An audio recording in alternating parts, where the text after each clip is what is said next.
Hey, folks! We are there. Fani Willis and the DA's office had, up until today, to produce documents according to court order. And she refused.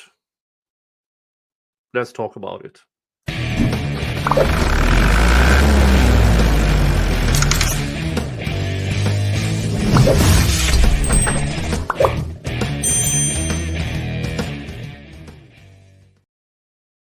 Yes, today, December 10th, was the final day for Fani Willis to produce the non-public documents regarding the records of communications she had with Jack Smith and the January 6th committee. She had till today, and she refused. Now, she claims, oh, there are none.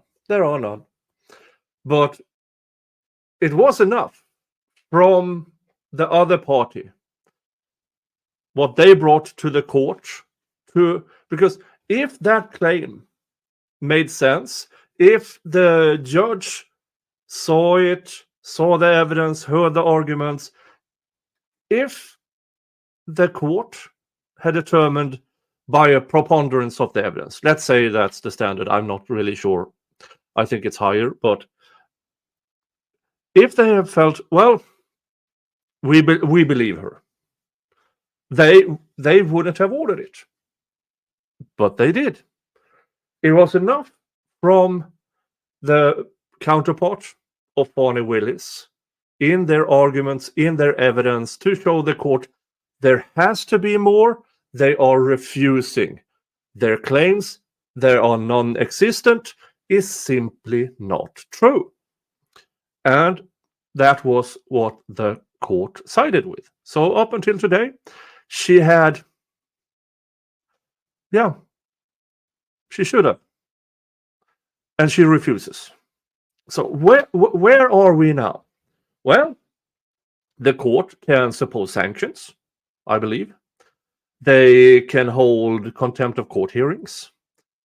In that case, there will be new hearing dates and stuff like that. And I have the feeling this is what the plan was from the DA's office to stall in the hopes of a new, not a new administration, but a continuum of the present president. Oh, well, not the present. He hasn't been present for years. But and believe me, folks, I hate being political. This is not a political channel, but I have to call out corruption where I see it. And that goes both ways. If you bring me a case I feel worth covering with Republican or independent corruption, I will cover that too. But this is Fani Willis in Fulton County, Georgia. And the way she handles herself in the disqualification case, which is now in the Georgia Supreme Court, and the FOIA request and the Jan 6 request, and how she handles the YSL case, tells me when she got the position of DA, she got superiority complex. She believes she cannot do wrong.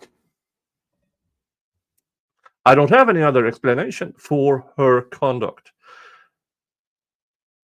And it's bothering me to no end that a person who holds one of the positions in society with the most responsibility, time and time again, refuses to take responsibility. Complete self-reflection. Complete lack of self-reflection. And for you who are new here, hi, I'm Nick. I do labor law. I've been doing that for 30 years. And as an example, I've seen the same conduct happen in my area of law.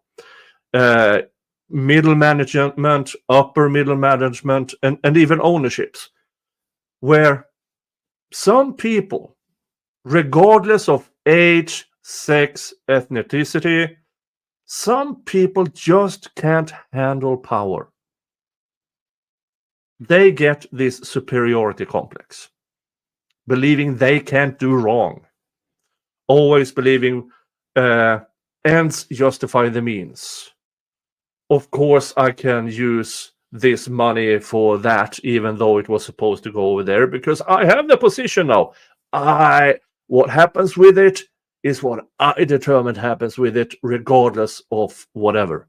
And I've seen it happen over and over again for over 30 years. And now it seems to happen in the DA's office. Fani Willis came to the end of the Peters principle. And Peters principle is in every hierarchic system, you get promoted to your level of incompetency. A rough explanation is you start out at doing some work. You do it well. You get promoted. You do that work well. You get promoted. You do that well as well. You get promoted. And then you stop being promoted. Well, if you did well, you got a promotion. You did well, got a promotion. Did well, got a promotion. And all of a sudden, no more promotions. That means you have reached your level of incompetency, where you no longer have the competence to commit the task to a level that allows you to keep climbing the ladder. And this is what seems to have happened with Fani Willis. Now, she's been in the prosecution's office. She has done private practice as a defense attorney. And all of a sudden, she got to be the top dog in the DA's office. And she clearly can't handle it. In my opinion, she clearly can't handle the power. We've seen it throughout the different cases she's involved with. Lying about the relationship, lying about it in church, lying about it in court. Because in her mind, it seems like, I'm the DA. Of course I can do this. And she keeps doing it. But I do believe now, when she starts to refuse court order, she might be at the end of the line of her conduct.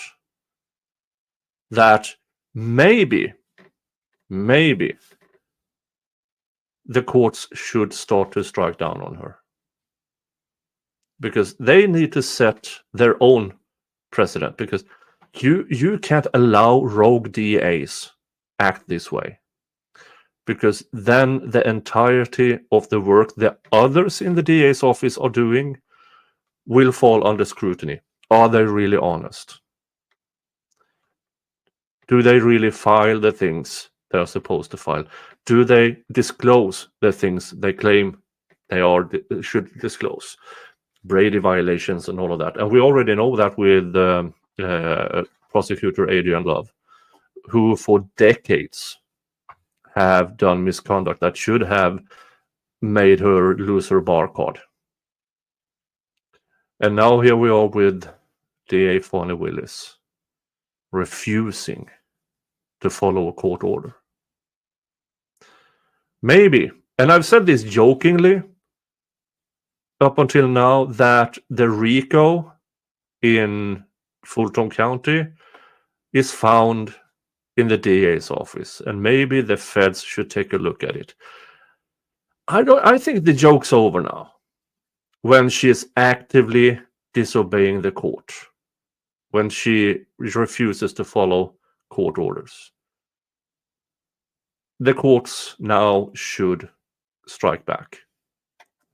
No, DA Fani Willis, you can't act like this is your own personal sandbox. There are consequences, and she deserves it. She deserves the consequences for her actions. Hopefully, this is now when it starts to happen.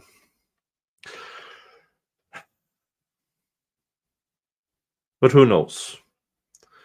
The people who are judges in Georgia have probably practiced with or against her. They might have been prosecutors themselves. Most of the judges are. And in a misdirected notion of we need to save the justice system, sometimes they do it by protecting people who doesn't deserve protection, as Fani Willis. You never know. Time will tell. Time will tell. Okay, folks. Thank you for listening in. That is what I had for now. Until next video or stream, thank you for being here. And see you around. Have a good one. Bye-bye.